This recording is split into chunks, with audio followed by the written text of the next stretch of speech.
Welcome back on the Vintage Aviation News YouTube channel. Today we are in Dallas, Texas, home of the CAF, the Commemorative Air Force.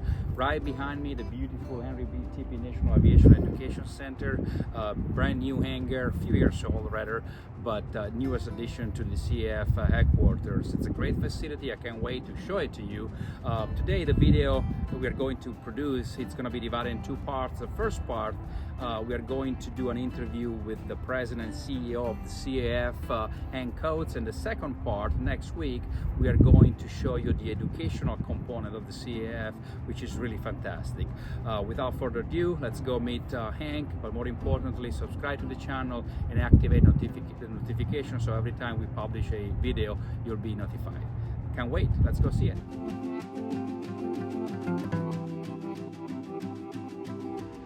So the people are asking what the overall status of the CAF is right now, and I will tell you that the CAF is actually very, very robust. We're doing better now than we've done in many years. Our membership numbers are higher than they've been since 2009.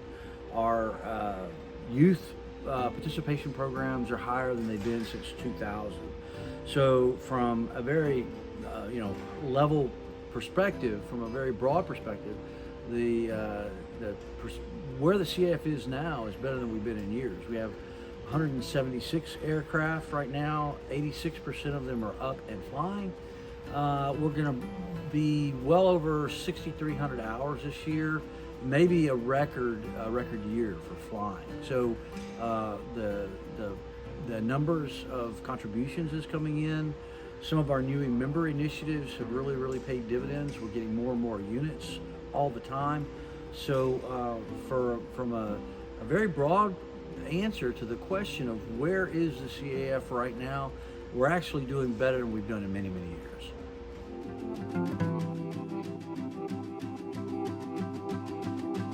Future plans for the CAF?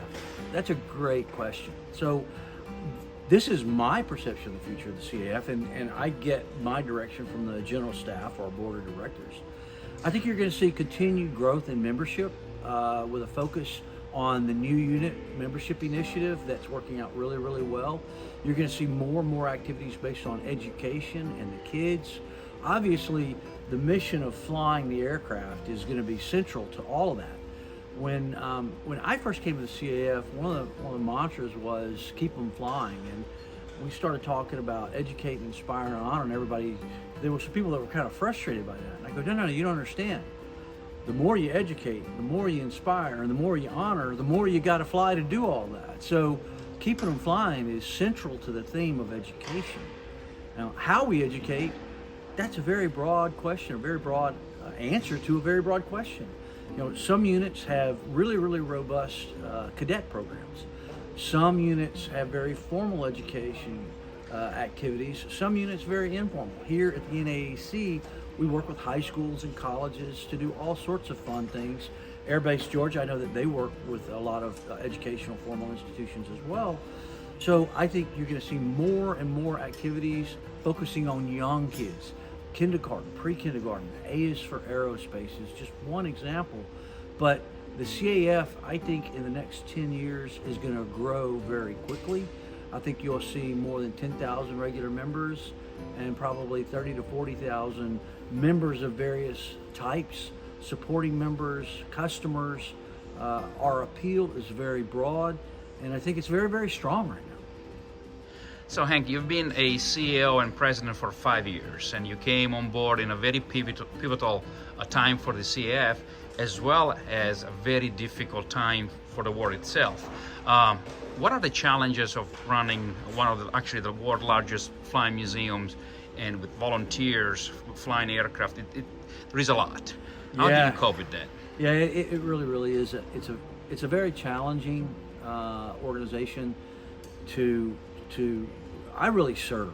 The organization is a volunteer based organization, and the people that we have in the CF are just outstanding. And when I say volunteers, I'm talking about all the way up to the general staff, our boards of directors, our 4 different boards of directors. And they have so much invested personally, in time and money, and the volunteer aspect is really critical. some of our biggest challenges is communication. We're constantly trying to communicate from the national level. I think a lot of people, and with the communication comes education, not the education of kids and our mantra, but making sure that people understand how the organization works. There's a lot of focus at the unit level, and people sometimes get frustrated, and I go, no, I want you to focus at the unit level, because that's where the power of the CAF is. That's why we've been such a robust organization for 65 years. I don't want to change that. There's ways that we can improve the culture and the thought processes within the CAF, moving into a super organization away from where it was many, many years ago. It takes culture change. It takes education of the members on how we're organized.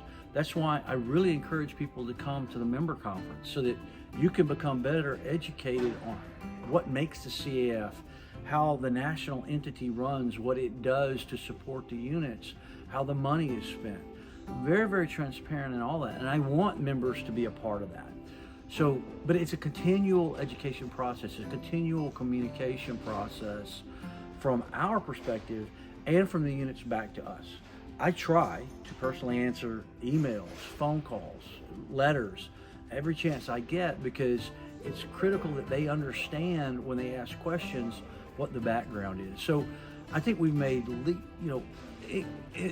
amazing increases in improvements in the culture and the education of your average member on who the CAF is, where we're going. Look, every unit is completely different. And what the small unit focuses on, that's great. If that's what they want to focus on, is just a small local unit, that's awesome. That's where the support and power is. But there's a lot bigger organization, and we are bigger and stronger as a team than we are as individual components. So I think it's been a really exciting 5 years. COVID, actually, we have learned a lot from COVID. We made some improvements in communication from COVID. Both at the local unit levels. I mean, I see units now that are still doing webinars and Zoom meetings, and a lot of our members have, out of necessity, changed the way that they do business, and I think for the better. And I look forward to the next 5 years.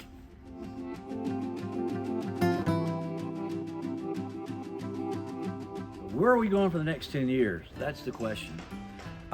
So I think you're going to see more and more aircraft.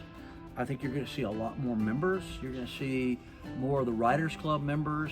And if you haven't heard that term before, we had supporting members as they rode in aircrafts. Now they're becoming Riders Club members. There's a lot of reasons for that. And if you ever have a question about that, give me a call or an email. I'll be glad to answer that. I think the membership numbers are going to go really, really high. That's my thought. I think you're going to see a lot of emphasis on education at the local unit level, as well as here. You'll probably see phase 2 and maybe even phase 3 at the Dallas area. More activities with the units. I think the LHAF program, I meet regularly with the FAA, is very, very strong, very robust.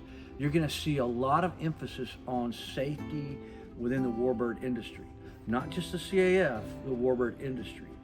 For the last 2 years, 3 years, I've been very open in supporting outside entities come to our training. Other B-29, B-25 aircraft to work with our B-25 units, T-6s to work with our guys, because you can't be number one if you're not helping everybody else be number one as well. So I think you're going to see us take more of a leading role, not in telling people what to do, but to support everyone else's education on being a pilot, operations, and maintenance as well. And we're working right now with a new entity that we're working with a lot of other people to form, to standardize more within the warbird community, to be an industry spokesman with the CAF. So you're going to see some of that. We can't just continue to do things the way we've always done it. We've got to look for ways to improve ourselves, improve the culture of the CAF, but at the same time working for the entire warbird community, because this is a fragile world that we live in.